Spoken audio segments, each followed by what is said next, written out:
6 of the top 16 teams in college basketball lost less than 24 hours after the selection committee's reveal on Saturday, folks. That is a clear sign that March is just around the corner. Welcome in to Locked On College Basketball Squad Show, your go-to spot for everything happening on the hardwood, from blue blood battles to bracket busters and everything in between. Join the squad of hoops junkies as we break down the biggest stories with the boldest takes and unfiltered opinions. Because here, we don't hold back. It's the College Basketball Squad Show on the Locked On Podcast Network. Your team every day. What's up, folks, and welcome into the Locked On College Basketball Squad Show. I am your host, Andy Patton, joined today by actual hosts not from the Big 12. It feels like it's been just about the Big 12 the last couple of weeks, but we got a handful of people from all different conferences here. Want to thank all of you for listening to this show and making it your first listen of the day. I swear I can talk. We're going to get there in just a second, folks. Today's episode brought to you by Mazda. Wins define the moment, but putting in the work, that is what defines you. Stay tuned for highlights in this week's Moving the Game Forward. There's more to a Mazda because there's more to you. 6 of the 16 teams in the selection committee's reveal on Saturday morning lost pretty much immediately afterwards. Kansas, literally 2 hours later, they made up for it. Today, though, we're going to talk about all of those losses. We're going to talk about the new AP Top 5 and some big-time wins for some programs, what it might mean for Duke and UConn and Arizona. Also, we had a phenomenal couple of games on Big Monday. We saw Kansas take down Houston at home. We saw a big win for North Carolina as well. We're going to talk about that. And then, folks, Charles Bediako is back in the news again. He's trying it one more time. Is it going to work? We'll talk about that to close out the show. But first, folks, top 16 reveal on Saturday. For those who don't know, this is kind of the first kind of inclination that March is here. It is the selection committee gets together. They show us here is, as of right now, this snapshot in time, who would be the top 4 seeds in the NCAA tournament. And it's very important that they label it that way because, as we saw on Saturday, a lot of those teams lost and probably moved themselves back down a seed or 2 in some cases. So we're going to talk about that. We saw Michigan lose to Duke. We saw Iowa State lose to BYU, Houston lose to Arizona, and of course also lose to Kansas tonight. Illinois lost to UCLA. What up, Yox? Thanks for being here. We saw Kansas lose to Cincy, but then of course turn around and beat Houston. And then Vanderbilt lost to Tennessee. And I want to start at the very top of this because we saw Duke obviously get this major win over Michigan, which, first of all, incredible non-conference games. We love seeing that in February, folks. That was fantastic basketball game, high level for a full 40 minutes. But JJ, you see Duke move back up to move to number 1 for the first time this year. How you feeling about being at the top of the mountain right now in late February? Feeling sky high, guys. I can't lie. Feeling great. It's such a gauntlet of a non-conference schedule that Duke put together going into the season. And if you would have said out of all those games, there was just one loss that Duke would have there, it'd be hard to believe you, just given some of the young guys that are on the team. You think about having to go through the likes of Michigan and Michigan State and their building, Arkansas, Kansas, Florida in the ACC SEC Challenge. There were so many unbelievable tests that Duke had in non-conference play throughout the year. And as Coach Shire started a season ago, putting these February non-con games in neutral site settings to get your team back in the mindset. This year, they even took it a step further, fellas, and they made sure to use the Wilson NCAA Tournament basketballs to make sure they could get into the rhythm of playing there. Duke's hoping to be the 1 seed in the East region that's going to go through Capital One Arena there. I loved every second of Saturday, and not to mention just the absolute defensive showing that we have seen from Duke as of late. I mean, teams are finding it really difficult to score on this Duke team. What stood out to me about this for Duke is we saw, again, you mentioned the electric defense, but Cameron Boozer has now played against probably the 2 best front courts in college basketball in Florida and Michigan, and he had excellent games in both of them. It was just incredible. And as you know, all of you guys, I love Nick Hamenia. I absolutely love. I wanted him at Gonzaga desperately. He ended up spurning the Zags, spurning UCLA. I was about to say something there, Andy. Hey. Yeah, I thought you might. Because it was a little bit. it was frustrating and also a little bit, I was happy and also a little sad to see him have such a great game against Michigan. That kid's really coming into his own. And we'll talk more about some of the freshmen in general later in the show, because some of them really shine and some of them not so much. But man, Duke and Shire found a way to get that kid playing really good basketball at the right time for them. Without a doubt. I mean, his contributions were much needed, really helped Duke down the stretch. I thought what Caleb Foster did, his experience, that's kind of been the spotlight. I know Leaf loves to recognize, when Caleb Foster is doing anything on the court, more times than not, contradicting or, being critical of my man, Cephas. So glad he stepped up to the table in some stretches. Slim Evans made plays. But I wanted to put something out there about Cam Boozer, because last year Duke had this big conversation where it felt like Cooper Flagg was going to switch or win every major award. And Janai Broome wanted to be a part of that conversation, and deservedly so. This year, the conversation has always been who's going to be the number one pick between these top three freshmen and whatnot. Not so much who's the national player of the year. So after performances like this, I mean, are we done? Are we sealed? Is Cam Boozer clearly the pick to be the best player of the year, guys? I'm already. Oh, yeah. He's the national player of the year by a mile. Good. Yeah, I think so. I don't think it's close. But it's such a big argument back and forth.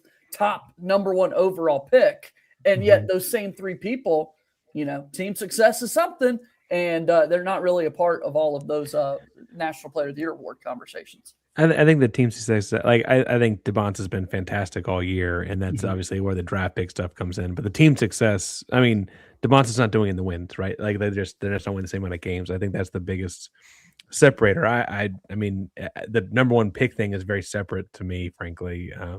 Whereas like Cooper, I think had that locked up. Like no one was going to take a Janai Broome over a Cooper Flagg a year ago, right? That wasn't going to happen. So it's just a little bit different year in that sense. Well, Andy's going to give us a FanDuel read in a little bit, but I'll give us an early one right now. Cam Boozer minus 20,000 to win this award. Let's go. AJ DeBanta is plus 2,000. Everybody else is plus 10,000 or greater. So, I mean, it's like, thanks for the help, Isaac. I like it. What a runaway this is. Speaking of which, I was laughing. So on today's Locked On College Basketball show, there was, I'm assuming it's a Duke supporter that said, so funny how poor Isaac had to talk about the Duke-Michigan game. Not sure he said anything positive. Give credit to Andy Patton for helping him out. And the answer, yes, Duke is the number one team in the country. And I think that's where we got to get to next. What I liked talking about in that game was we were pretty focused on Michigan's backcourt not being very good, and we needed to focus on like all of Michigan's backcourt wasn't very good. It was easy to focus on Elliot Cadeau specifically not being very good for Michigan. Yeah. But I was like, well, Namari Burnett wasn't good either, and they had some issues. Again, credit to Duke's defense in that game for a lot of it. But I also want to talk about the fact, I mean, AP poll doesn't really matter. It's late February. The AP poll is kind of irrelevant. And really this year, it kind of feels like being the number one overall seed versus being like the second, third, or fourth one seed. Everybody kind of has their own preference, and I'm not sure it's going to change all that much, but I was a little, maybe not surprised. It made sense to me that Duke jumped to number one and that Arizona jumped back to number two. But we also kind of thought that Arizona maybe fell too far after their loss last week. Leaf, I'll go to you. Did you think that, were you surprised that Duke was still number one and Arizona was only up to number two after their win, or did you kind of think that that's what was going to happen? Well, considering they were ahead and then beat Michigan, I expected Duke to be number one in the AP. But I was surprised by how there was no discussion of Arizona being the third ranked in the bracket reveal. Because if you look at the best wins in the country, it's by far Arizona. They have three top three wins. Like that's not even close. They have beaten Florida away from home. They went to UConn and beat UConn. And then they went to Houston and beat Houston without Koa Pete, without Dwayne Aristotle in those games. So, like, I think the discussion about current form was really interesting because they punished Texas Tech for losing JT Toppin. North Carolina would have been, a fringe contender for a 4 seed, and they didn't have any contention because Caleb Wilson's out for the time being. So Koa Pete being out moved them to third overall, and there was no discussion of how their resume at that point, because that was prior to Arizona beating Houston and prior to Duke beating Michigan, that their resumes were identical as just current form because they had lost 2 of the last 3 at that point without Koa Pete being right. And we talked about this a couple weeks ago. I told you guys all on here, I think Koa Pete's been hurt for about 3 weeks. And then finally they revealed it. And so I think it's really interesting because I have no qualms with Duke being number 1 in the AP, but I do think it's not necessarily fully representative of the entire season that Arizona wasn't at least discussed as being ahead of Duke, because if you were to look at best wins, which is what Keith Gill, the guy, talked about nonstop, they have the best 3 wins in the country by far. Well, I want to welcome in Derek Johnson, who's joining us. Isaac, did you get him in? Okay. Derek's here after that Kansas win. We're going to talk so much. We're going to talk so much about this Kansas win over Houston in a second, but I want to make sure I hit this talking point, because I'm not sure anybody had a better day on Saturday in terms of moving up than UConn, because UConn comes in the top 16 reveal. They're the 2 seed. They're in a good spot there. We kind of weren't surprised that they weren't that 1 seed after that loss to Creighton, but then they see teams right in front of them both lose. So Matt, I'm curious how you're feeling about UConn right now, obviously coming off of that Creighton loss, but they go get that win at Villanova. Now they have St. John's coming up, but other than that, it's not a super difficult schedule. Kind of how are you feeling about UConn's chances of being on that 1 line when Selection Sunday rolls around? Yeah, I don't think it will be a surprise for sure. And listen, I think when we saw the seedings come out on Saturday, UConn being the top 2 seed, I think you like, if you're a UConn fan, where they're positioned in that bracket, so to speak, in the South. But yeah, I think UConn recovered nicely coming off that Creighton win, up 21 points in the second half at Villanova in front of 21,000. And Villanova's losses all against ranked teams, and they also lost to Creighton, who was also showed strongly in the Big East at times. So despite their overall record, I think Dan Hurley's been looking for this team to come out in two key areas: improved defense, rebounding. Won the rebounding margin at Villanova by 13. And then on the defensive end, really shut down Villanova. And it was a very good showing for this team. They got the offense going across the board. I think you had 7 guys scored between 8 and 12 points, shared the rock, showed their depth. And I think Darren Hurley came away very satisfied with his win. Nice response coming off that loss against Creighton. Speaking of being satisfied with wins, I think we're going to move on and we're going to talk about Isaac and Derek's 2 teams getting big time wins on Big Monday. The Blue Bloods prevailed. Andy, I got to know who the 4th 1 seed is going to be before we get out of here. Because it's tell us who you think it's going to be. Well, because here's my thing. It's like Duke, Michigan, Arizona. I feel like they're pretty locked in unless something devastating happens to those top 3 lines, right? But it's like, I feel like it could be Matt's UConn team. I don't know. Like, has Houston slid too far at this point? Can they get back? Florida all of a sudden coming on strong. Like, there's just a couple teams like Iowa State. I know they just took that loss, but I mean, they were sitting there, plenty of big chances in the Big 12. I just like that, to me, feels like it's going to be the most intriguing top line conversation here. Was anyone else see how shocked Wednesday that goes? UConn was as high as they were, considering they're 10th in the net? No, because that shocked. No, because net is a sorting tool, not a ranking tool. So no. Mm-hmm. I agree, but if you were to look at their wins, they have a few good ones that have, in Florida's case, is strengthened, and Kansas's case is strengthened. But UConn, to me, was the shocker of being a 1 over Houston at that point. And Iowa State, obviously there would have been Iowa State, but or Houston. Iowa State beat Houston. But if you look at it, they were ahead of teams that have been playing better basketball to that juncture than UConn. If you look at Houston before losing to Arizona and Kansas, which at the time of the reveal, that was the case, you would probably tell them, most people would say Houston was ranked higher and they were playing better basketball. The Keith Gill said, their best 3 wins weren't as good. That's fine with me, but they have a chance to strengthen theirs. And UConn was ranked higher than them, and only did it take a scrubbing, as he said, like 1,000 times the word scrubbing, that UConn fell. And UConn fell because they lost to Creighton the day before that reveal had been made. So I thought UConn was positioned ahead of both the Big 12 schools prior. If they hadn't lost to Creighton, they would have been the 1, even before Houston and Iowa State had lost extra games. So I was pretty surprised by that. To me, I think the fact that UConn, I mean, there's something to be said for not having a lot of losses. And obviously, UConn having this Creighton loss is a bit of a black mark on their record. Matt and I can celebrate together being the two teams in the top 10 that have quad 3 losses. Although quad 3 losses not exactly created equal. Portland is hanging on by a thread to not be a quad 4 loss for my Zags. They're not in this 1 seed conversation for that reason. But yeah, I think for UConn, I mean, great wins. I think their wins are at least comparable. Illinois, Kansas, Florida. I mean, a lot of great wins. And then it's just the lack of losses that I think for me would push them over the top. With the caveat being, of course, that the Big East is not as strong as the Big 12 and that they're not able to pick up as many quality wins in conference play. They need to beat St. John's in their next game on Wednesday. If they do that, I think that they're in a good spot to be in that 1 seed conversation. But again, the other teams have better chances to get good wins as well. So that's where it's going to be interesting. What happens when the conference tournaments happen, right? You have a lot of Big 12, Big 10, SEC, Big East. Do you think the conference tournaments might actually make a play heading into that selection Sunday if this team wins, and which conference might be able to stack more wins? You might say that might lead to the Big 12 team getting that 4th 1 seed.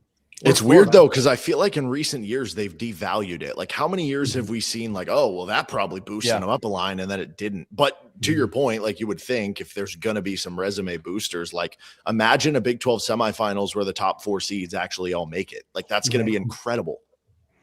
And I think that's the thing is it's like, I feel like those, especially the SEC and the Big 10 ones that happen right before the selection show doesn't matter all that much.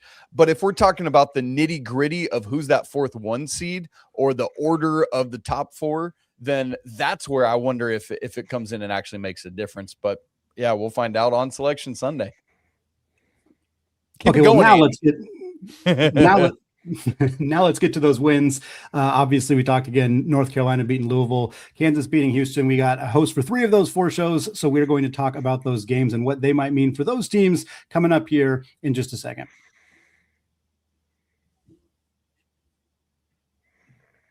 But first, folks, today's episode is brought to you by Mazda. This is Mazda's moving the game forward for those who show there's more to the score than what's on the screen. And how about Seth Trimble, huh? What an incredible performance for him on Monday night. He thought about leaving North Carolina. He returns to the school. He hurts his wrist early in the year. He drills that epic 3 against Duke a few weeks ago, and then he doesn't make another 3 until this game against Louisville. Hangs 30 on the cards. Massive win for North Carolina. And that's what reminds us what it really takes to raise the bar. It's that extra work that goes in off the court. It's dialing in every detail, giving it that extra fire and that grittiness that we saw from Trimble on Monday. Mazda puts that same passion into every model. Highlights make the reel. What it took to get there, that's what makes it count. There's more to a Mazda, folks, because there's more to you.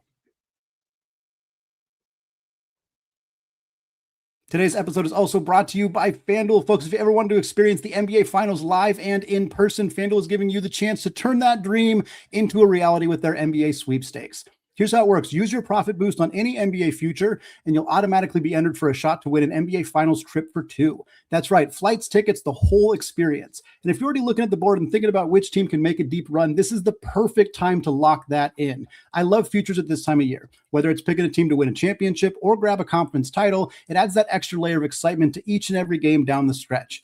And now, not only could your pick net you some cash, it could also send you to the finals. Lots of great games on Tuesday. Texas Tech, 6.5-point favorites, hosting Cincinnati on Tuesday. We'll see if Wes Miller's team got a little more magic in them after that win over Kansas. So, folks, visit FanDuel.com to get started. Use your profit boost on an NBA future and get entered for your chance to win a trip to the NBA Finals. Play your game with FanDuel, the official sports betting partner of the NBA. All right, folks, want to thank all of you for making the Locked On College Basketball Squad Show your first listen or your first watch of the day. And, of course, those of you for hanging out with us live here as we record this on Monday night. Kansas coming off of a massive, massive win over Houston. Bill Self's team has never lost at home on a big Monday, 41-0, which just the fact that they have had 41 home big Monday games is unbelievable. 7-0 win coming off of a loss this year. Derek, what an extraordinary game defensively in particular from this Jayhawks team. Oh, Derek, you got muted. We got you muted, DJ.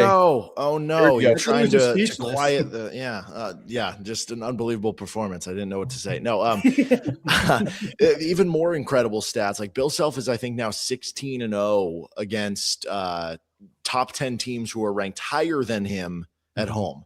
Which that one's nuts too. I think they've never lost back-to-back home games under Bill Self. But yeah, I mean, this was to me, it was about a couple of things. I mean, one, Trey White was awesome. Like that's a big part of it. But I think this was about the defense, right? Houston only going 32% from the floor. And then it was about the defensive rebounding, which is funny because Houston still grabbed 13 offensive rebounds, but it actually was the third worst rebounding game for Houston on the offensive glass if you look at offensive rebound rate. In a game about 32%, they could have easily grabbed 20 offensive rebounds. So I think the defensive glass for KU wound up kind of coming through in a big way, and typically can be a way that Houston beats you even when they're not shooting well. So this wound up being huge after that Cincinnati loss on Saturday, that's for sure. Parker, one of the things that Kelvin Sampson said earlier this year was that he doesn't really like having teams with freshmen on them. Like he doesn't really like playing freshmen. He doesn't really like to have that youth. And while it's certainly not that Kingston Flemings was bad in this game, Chris Senack, they had their moments, but I wonder if when you're in a lull like this, it's late February, this is a time of year where a lot of younger players tend to struggle. This is a really common thing. And I wonder if a system that's requires as much from you physically as Houston's system, and a coach who's maybe not as experienced or as willing to coach freshmen. Like, I'm curious if you think that played a role. I mean, you look at Kansas, obviously they have a lot of young players, but the best player in this game was one of the oldest guys on the floor in Trey White. And it certainly felt like that was a notable thing that happened in this game. Yeah, and I go back and forth there, Andy, because also on the same token, Emmanuel Sharp was 1 of 10 from the field. Miles Uzan had just 7 points, and JoJo Tugler plays limited minutes in the first half, has 4 points himself because of his own foul. So yes, that's also 3 starters off last year's national championship team that are not necessarily playing up to snuff either, right? Like a champion runner-up team, right? And so I think that at some point you have to go like Kingston's the only guy in double figures. They're missing a lot of things offensively. In my post-game breakdown, I'm sure Derek, and I don't mean this to slight Derek's group or Leaf because they also beat us on Saturday. This strikes me as a lot more about Houston's offensive issues. It's consistent enough at this point. In the Jamal Shed year, they kind of got away without having dynamic low post scoring by just saying Shed's going to attack the rim. And it kind of felt like earlier this year, there's going to be the same thing with Kingston. And the last month, that hasn't really been, defense rotating over, and they can't punish it. And really, as much as it'd be great to kind of have a low post score, the truth is last year that Juwan Roberts, a great skip pass guy out of the low block too, right? He was a great facilitator, offensive hub out of that low block, and they're not getting anything inside the lowest circle of the shot chart. And it no easy basket means you shoot 32%, you shoot 36% on Saturday, you shoot 40% last week. I mean, these just aren't. This just feels like a trend. It's 3 tough opponents too, but it's a trend in the wrong direction. I wonder if that's the common denominator. I mean, maybe Iowa State in general just has a good defense. I can't think of an individual elite rim protector, but when you look at Arizona, when you're talking about the elite rim protection, and you look at Kansas, when you're talking, Flory and Tiller has 3 blocks in this game. Maybe that's the Achilles heel this year for Houston. If you're playing a team who does have that elite rim protector inside, is that kind of the issue? Well, it certainly seems to be so. Kingston's got a decent little mid-range pull-up or whatever, right? It does seem to be though when he is not inside the charge circle, Houston's got problems because Miles Houston's also not getting there, Emmanuel Sharp's also not getting there, and then Senack is a stretch 4, and Tugler's not an offensive player really. They're just not getting any baskets inside that circle. Whereas it felt like for the first 2 months of the season, I mean, we saw Kingston get 42 against Tech doing it, right? Attacking the rim, it was the way it was going to go. And they had JT Toppin, so maybe, I guess he's not quite Badunga or the defensive force. He's more of an offensive guy, but it still feels like there's just something missing inside. And again, I should probably say, Kansas played great tonight, and Arizona played great on Saturday. I don't mean that in a way slights any of that. It does feel like there's a trend happening with Houston too here that's worrisome. A question for you, Parker, would be, are you at all concerned at the Milos Uzan? That guy played point guard last year, and it was a big adjustment, and Cryer's job was to score, and he was a 3rd-team All-American. This year, the ball's in Kingston Fleming's hands, And from my perspective, I watched plenty of Houston, but I watched it very closely against Arizona the other day, is he looks like a fish out of water without the basketball. And he's not a catch and shoot guy. He actually hit 3 threes. But if Arizona is making the game plan abundantly clear, like load up, gap the wings, and make Kingston Flemings pass the ball. And Kingston went 6 of 17 in that game. I don't know what he finished tonight, but he started. He was 5 of 18. He was 6 of 18. Yeah, so basically the same strategy. Arizona and Kansas played very similar coverages on Kingston. And they said, okay, Emmanuel Sharp has to catch. He's got that low release, and you just fly out and try to contest his shot. And then same thing with Uzan. Uzan's not like a pure sharpshooter. Can he shoot? Absolutely, but he'd rather have the ball in his hands. Are you at all concerned that the guards, though Kingston is spectacular, should be an All-American? Are you concerned that your guards are kind of being hurt by the heliocentric nature that Kingston Flemings has the ball in his hands all the time? Well, except that I don't know that they have a whole lot of other option, right? That'd be great if there were another way to go about it, but you can't invert Kingston and Milos and like say take turns attacking out of it, because Kingston's not the catch and shoot threat. He's not the 3-point shooting threat, right? On the inverse of that.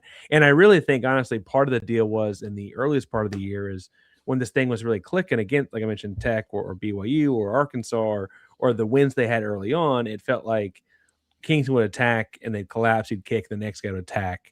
Now we're doing a lot of catch and shoot on the second one, and then like tonight we didn't even get to lane a whole lot. So I feel like there's other things happening there too. But I do think the rim protector thing may be sliding over, and then gap protection is really, I think, ultimately just keeping him out of the lane, right? And forcing, if Emmanuel Sharp's going to hit 4 threes, we'll adjust. But tonight he didn't, Saturday he didn't, right? It was Milos, but that also didn't work out. So it's all stemming from a lot of different things, but there's no easy basket. And, at some point you got to find a way where, hey, they're on an 8-0 run. We got to get easy baskets, slow this thing down. And that's the way that goes sometimes. Derek, do you think, so Kansas was on the 3 line, then they take that loss to Cincinnati, and there's a whole bunch of conversation about one of the worst losses in the Bill Self era, et cetera, et cetera. Then they turn around and do this.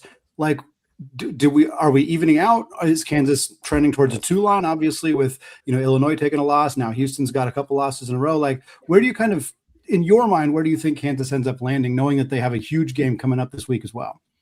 Yeah, well, I guess looking back now, shout out at ODJ Hoops, who pointed this out earlier. Duke, Michigan, and Cincinnati are the only 3 teams to be top 16 in efficiency on offense and defense the past 2.5 weeks. So maybe Cincinnati's just a juggernaut now. That's actually a good loss now.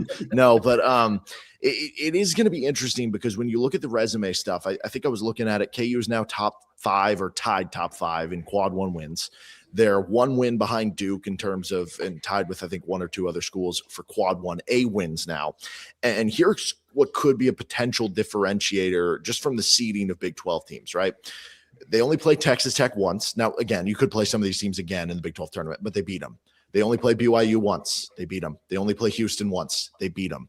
Now, the Arizona and Iowa State ones, those are home and home games. And obviously we have the return trip to Arizona coming up on Saturday, which will be really fun. But that also means that Kansas is the only team currently in the Big 12 who has beaten the other, if you look at those as being the top 6 with Kansas, that has beaten the other 5 teams and has all 5 of those wins on their resume. So I do think from that standpoint, they're sitting in good position. And to me, it's not just about, can you get, a 3 or 2 seed? I think this year there's more importance to get a 2 or 3 seed because you want to avoid that 4 line with how many good 1 seeds there are. But also it's going to be interesting to monitor and track Illinois and Iowa State compared to Kansas from kind of a battle of who's going to get St. Louis. Yeah. Let's talk about this other game. ACC, Louisville, North Carolina. Isaac, obviously a fantastic win for your team. No Caleb Wilson, no problem. We got Henry Vasar back, and he wasn't like super impactful offensively in this game, but obviously his presence defensively is very significant for the Tar Heels. Really, it was the Seth Trimble show, goes out career high 30 for him in this game. We've been kind of needing that guard rotation to step up offensively. What did you love about this team's win and kind of the spot that it's put this team in now with a couple games left in the ACC? There's a couple things to it. Like at the big picture level, Carolina is now 3-1 in their games without Caleb Wilson, but the other 2 wins were at Syracuse and home to Pitt. And so they hadn't really shown a capability to beat anybody of note. And so I think probably the biggest takeaway for the Tar Heels out of this is, hey, selection committee, even if Caleb Wilson struggles to come back or he can't, whatever it is, we can still knock off a top 25 team in the nation, albeit, of course, it was at home where Carolina is now 16-0. But I think that was important. And then the other thing is that Carolina has struggled a lot this year with elite guards and with giving up threes. And guess what? Louisville does really, really, really, really, really well. And the way this game started, the Tar Heels struggled with their defensive capability. They were going under screen, all this stuff that you cannot do against Louisville. And then it just locked in. And so what I loved was, yes, Seth Trimble's 30 points, but more importantly, he held Michael Brown Jr. to 24 points. But I say it that way because it took him 25 shots to get there. I can live with that all day long. And so Isaac McNeely, 0 of 5 in this game. Ryan Conwell, 23 points, but he needed 19 shots to get there. And so it was like, yes, 2 of those 3 went off, but so inefficient. And you can totally live with that. Look yeah, at it was very impressive. Go ahead, JJ. No, I was just going to say, I mean, it was nice to see Seth Trimble hit a 3-pointer because, he hasn't done one of those since a pretty big one at the end of a particular rivalry game. And, to beat Louisville, that had a lot of expectations going into the season. Yeah, certainly impressed. And I'm excited to see kind of the final stretch. We're having these big picture conversations about the ACC, and North Carolina is certainly in that conversation. Duke's been in that conversation. Louisville was there at the beginning of the year. Guys, I can't help think but talk about Virginia. Mm-hmm. Only 3 losses, and no one in America is really talking about this team. A major game coming up on Saturday, obviously, when they come to Cameron Indoor to play Duke. But then beyond that, they'll be fine in their other games. We'll see what a conference tournament run looks. But, yeah, they've only lost to North Carolina. They lost to Virginia Tech in triple overtime in the first ACC game of the season, and a weird November game early in the season against Butler. I mean, there's another team in the ACC that I don't know where to kind of slot them in this conversation about top of the tournament lines like we're having, but they definitely deserve to be in that conversation. And that feels like we're going to learn a lot about Virginia in a second. I mean, they're playing NC State at home on Tuesday. Yeah. Then, of course, they got that road game at Duke. If they split and they lose at Cameron, and you still feel really good about Virginia. Obviously, if they lose both of them, then it's like, oh, maybe it was a little bit of a mirage. But this team has been extraordinary. I really thought Miami was going to get them in that most recent game on Saturday, and when Virginia pulled that out, it was like, oh, this is maybe a team that needs a little bit more love, like you said, JJ. They're really good. And that's the other confusing thing about North Carolina. They are now 3-0 against Duke, Virginia, and Louisville. Mm-hmm. And they've got losses to SMU, Cal, and Stanford. And it's just like, what is this team? And I think that's part of the difficulty in figuring it out. Sure. Well, folks, as much as it pains us to continue the conversation about Charles Bediako likes to put himself in the news right before we record squad shows. So I guess that's what we're going to talk about here. The big man is not giving up, trying once again to get back on Alabama's roster this season. In the words of Elsa, I think it's time for him to let it go. We're going to talk more about that in just a second. But first, folks, today's episode is brought to you by Indeed. Workplace chaos, deadlines stacking up, inbox overflowing, and the one position that you have to fill is still open. When the pressure's on and you need the right hire, this is a job for Indeed sponsored jobs. Indeed sponsored jobs helps you reach the people who actually fit what you're looking for with the right skills, experience, and location, so that you're not just hoping the right candidate stumbles across your post. And here's a stat that says it all. In the minute that I've been talking to you, companies like yours made 27 hires on Indeed, according to Indeed's data worldwide.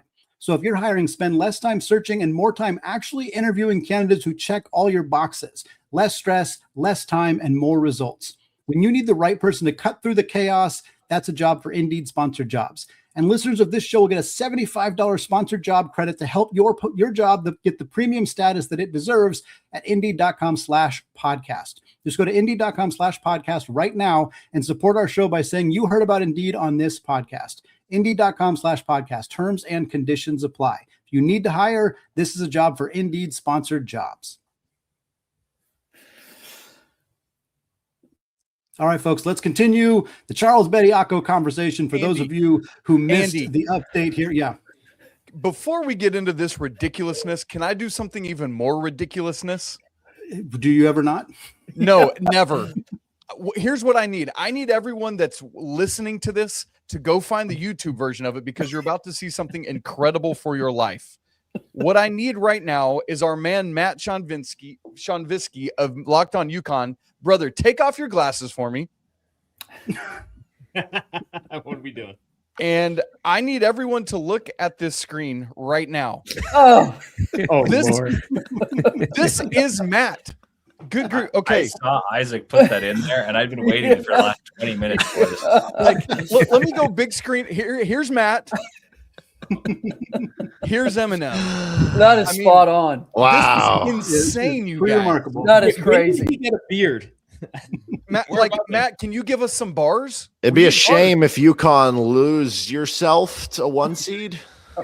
That was too forced. I'm sorry. I'll do Are this. there any How postseason about games in this? Detroit this If year? UConn wins a title, I'll come on the show and we'll do some barbs. Yes. We'll rip Let's some go. lines. I am cheering for UConn so hard right now. Let's go. Matt, surely you've gotten this before. Has anyone brought this First to time. your attention? For No. real? 'Cause that really does look spot on. It's crazy. Yeah. Well done. I guess Isaac. we got to transition back to talking about Charles Bediako now. Hard left turn. Eminem is Does- more important than Charles Bediako right now. Does Agreed. Bediako have We're not bars? going just squad by squad doppelganger. Right. Just one by one. I've been told told mine's that Coming Alex next Scott. week. For those of you who missed this story and are been waiting eagerly to hear this story, Charles Bediako is attempting to appeal to the Alabama Supreme Court to get his eligibility back for Alabama this year. He stayed in school. It's 2 weeks after his motion for preliminary injunction was denied. We're not going to get into all the nitty gritty of it, because if you're listening to the show, you probably have already heard 3, 4, 5, 6 different times about this Charles Bediako story. He is now not only appealing, but he is seeking interim injunctive relief, which basically means I want you to let me play right now while you determine whether my case should be appealed or not. I mean, it's time to let it go, man. Like I said, it's too, come on. What are we really going to do this? Is Nate Oates really going to bring you back to this roster, deal with all of the crap that we had to deal with last time? It just feels like what are we doing? What are we doing? Somebody tell me what we're doing. It's stories like these that make me concerned about Dan Hurley's future in college, because he's been very, very vocal about where the college game is going, to the point where he even said, "Hey, I'm going to have to at some point look in the mirror and say, am I still coaching college, or am I coaching the G League? And if it's the G League, He could have gone to the Lakers. I mean, come on. He could be leading the Lakers. And here he is sitting here, and there's a potential opportunity that Nate Oates is adding somebody here on February 24th. I mean, it's definitely not something that Darren Hurley is fond of. I know him and Oates get along, they're friends, etc. I know they've been exchanging texts on this topic over the last couple of months. But it's a concerning thing up here in Connecticut, for me at least, just knowing how Darren Hurley's talked about where the college game is going. And if this happens, I think it's a sign that, hey, the college game is changing, and I don't think it's for the better. Yeah, to your point, Nate Oates and Dan Hurley text thread is something we need to see. I mean, what in the world is this? How about screenshots? Yeah, let's get some of that up there. Yeah. What about the Mick Cronin and Kelvin Sampson Venmo? Right? What a hit. The one that was an epic story. That Epic was story. fantastic. I had a person in my comments tonight tell me that we have been the same since he called us poor, and I don't think they were wrong. I don't think they were wrong. It's kind of like Cincinnati being 4-0 ever since Wes Miller apologized. Yep. Find a job, Bediako, or go play basketball. Yeah, elsewhere. Indeed. This Indeed is sponsored crazy. jobs. Yeah, Indeed Right. sponsored jobs from Charles Bediako. there's a way to do it. Drop the locked on reference. Yeah. Yes. Podcast. $75 off. But that's the thing. Podcast. No, I mean, legitimately though, like I'm to the point now where I'm like, I feel bad for you, buddy. Like it's done. It's over. Like I want good things for him in life. He's a good basketball player, but go find a basketball career overseas somewhere. Go find this. This is just it's too much. It's done. It's over. Stop trying to make fetch happen, Gretchen. More movie review. I like it. So is the deal here that he wants a degree? Can we just get him a class? Like what's the like? No, What's the he's already in class. Like, yeah, just keep you nobody's preventing you from taking classes that Alabama do. He Like, wants a degree. Yeah, you can do that. that's the thing that they keep saying. Well, we're gonna do right by him and make sure we uphold his scholarship. It's like that's fine. Get the I don't. No one cares about that part. Yeah. My senior year at KU, I had Drew Gooden in an online class with me. So I think KU should be able to get Drew Gooden back for one final ride.